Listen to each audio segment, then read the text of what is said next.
जीतेगा भाई जीतेगा, हमारा मुखिया जीतेगा। जीतेगा भाई जीतेगा, हमारा मुखिया जीतेगा। जिंदाबाद जिंदाबाद जिंदाबाद जिंदाबाद जिंदाबाद जिंदाबाद जिंदाबाद जिंदाबाद हमारा मुखिया जिंदाबाद जिंदाबाद जिंदाबाद। का हो गोधन, अब की बारी हमनी के वोट भाट में चांस रही नु ता तहिए मुखिया दी। अब ती बाल तुथ गलबल बुझाता, विरोधियन तक चलल बालस था। ए चुप बेहुदा, काजी रउआ लोग के यहाँ सब कुछ ठीक ठाक बानू? शौचालय बनल बा, पानी आवता, कोनो दिक्कत नहीं खेनू?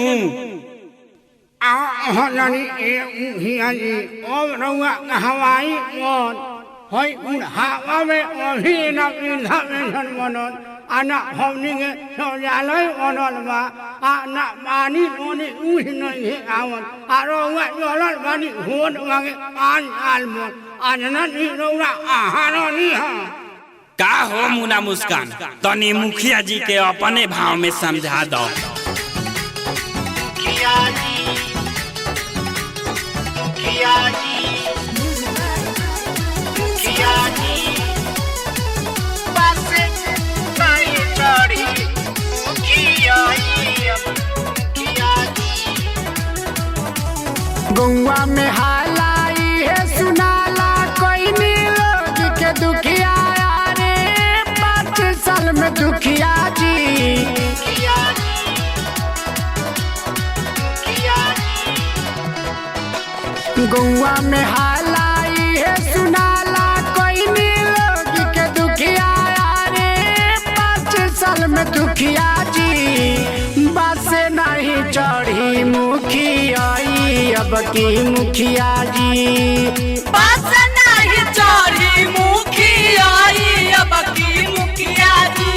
गौवा में हालाई है सुनाला कोई नी लोग के दुखिया रे 5 साल में दुखिया जी। बस नहीं चढ़ी मुखिया अब की मुखिया जी। बस नहीं चढ़ी मुखिया अब की मुखिया जी। बुझनी 5 साल तो पूर्वक बनाते हनी, बाकी अब ना बनाए पूर्वक।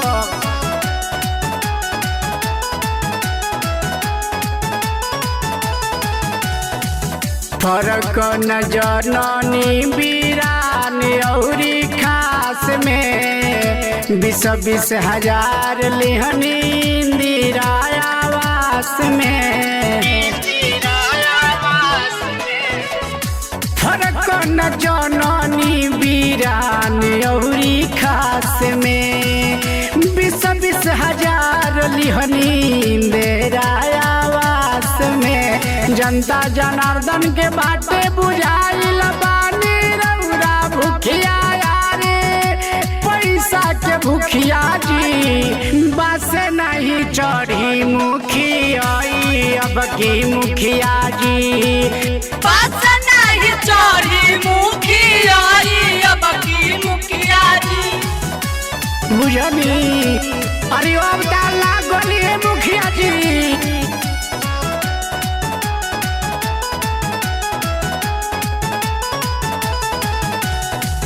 5 साल में जाना ताके ठगनी रउरा छल में, लाखों करोड़ों कमैनी रउरा नल जल में। बुझनी 5 साल में ठगनी रउरा जाना ताके छल में, लाखों करोड़ों कमैनी रउरा नल जल में। आदत से रउरा गौवा के लगवा भइल देखी दुखिया रे भइल बात दुखिया जी। बस नहीं चढ़ी मुखिया अब की मुखिया जी। बस नहीं चढ़ी मुखिया अब की मुखिया जी। बुझनी अरे का छोड़नी है मुखिया जी, कोरोना वाला तो रुपया खाइए गई।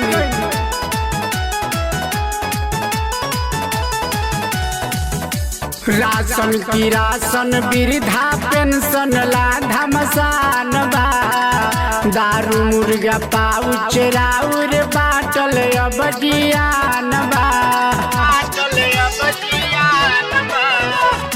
राशन की राशन वृद्धा पेंशन लाधा मसान बा दारू मुर्गा पाउच अब बाटल राउर जियान बा कहे मिथिलेश मुना मुस्कान डूबल राउर रुपिया रे डूब जाई रुपिया जी बस नहीं चढ़ी मुखिया अब की मुखिया जी बस नहीं चढ़ी मुखिया अब की मुखिया जी।